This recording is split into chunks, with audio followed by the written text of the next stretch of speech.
Hello my friend and welcome back. Alam mo, hindi ko alam kung ano ang buong dahilan kung bakit mo napiling panoorin ang video na ito. Pero isang bagay ang sigurado ako na hindi aksidente ang moment na ito. God orchestrated this very moment para ipaalam sa iyo na you matter to Him. Walang sayang sa plano ni Lord. Lahat may purpose at naniniwala ako na may espesyal na dahilan kung bakit mo pinapanood ang video na ito ngayon. Malamang marami kang tanong na nagpapagulo sa isip mo. Mga bakit ganito at bakit ganyan. At maaaring naghahanap ka ng liwanag o pag-asa. Kapatid, gusto kong sabihin sa'yo na nasa tamang lugar ka. Alam ko, pagod ka na. Yung klase ng pagod na hindi lang pisikal. Pagod sa katawan, pagod sa isip. Yung kaluluwa mo parang sumisigaw ng pahinga. Yung tipong ginawa mo na ang lahat para punuan yung kakulangan sa puso mo. Pero kahit ano pa man, parang may malalim na butas na hindi mo punan. Pero ngayon, andito ka at hindi to aksidente. God sees you.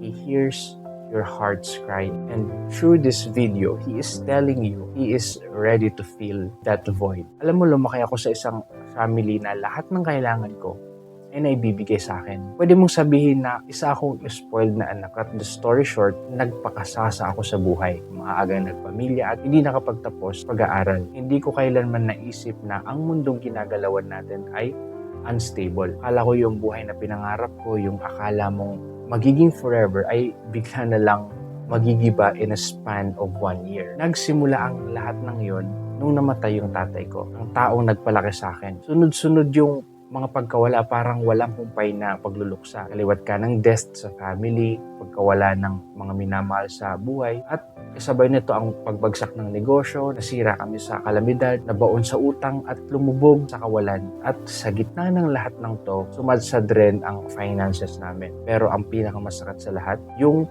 paghihiwalay ng family ko. Imagine that is happening in a span of 1 year. Lahat ng akala mong stable, lahat ng akala mong kontrolado mo ay naglaho ng isang itlap. Madalas na pinag-uugatan ng away sa family ay pera. Kaya ang akala ko ay ang solusyon, pera. Akala ko maayos ko pa ang lahat. Lalo lang lumala ang sitwasyon at yung butas sa puso ko lalo pang lumaki. Sinubukan kong punan nito ng mga bagay na akala kong makakapagbigay ng relief.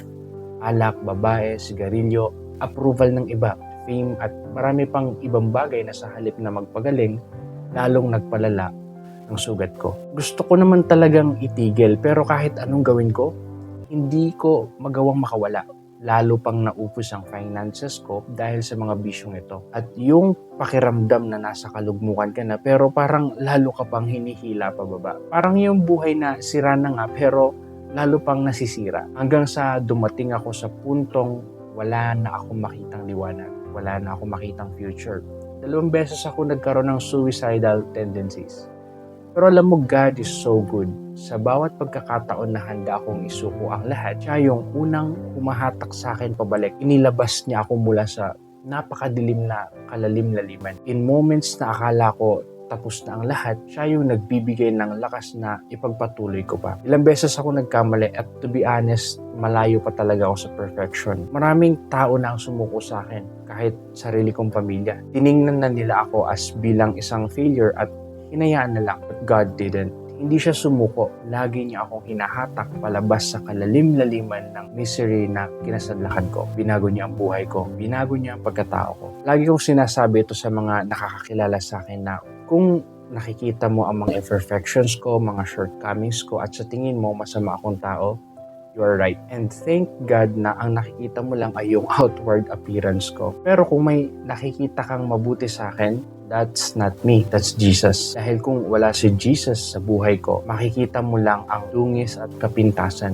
Pero dahil sa dugo ni Jesus, natatakpan ako ng kanyang righteousness. At sa pamamagitan ng kanyang overflowing grace, dinala niya ako sa mga lugar na lampas pa sa aking qualifications. Higit pa sa kung ano yung karapat-dapat para sa akin. At naniniwala ako na ang dahilan kung bakit humihinga pa ako hanggang ngayon ay dahil sa mga scars na pinagdaanan ko. Gusto niyang ipaabot sa'yo ngayon na kung kaya niyang bigyan ng bagong buhay, bagong simula at bagong identity ang isang kagaya ko na wala ng pag-asa, na akala ko ay beyond repair, He's telling you today that this is the day of your salvation. Pagkatapos mong mapanood ang video na ito, I am confident na magiging bagong tao ka. May bit-bit na bagong pag-asa. Lahat ng nagpapabigat sa puso mo, lahat ng sakit na pinagdadaanan mo, at lahat ng pangangailangan mo, bibigyan natin yan ng solusyon at kasagutan. Hindi mo na kailangan mag-isa sa journey na ito. Let's go through this together. Kasama mo ako at higit sa lahat, kasama mo ang Diyos na laging nandyan para sa'yo.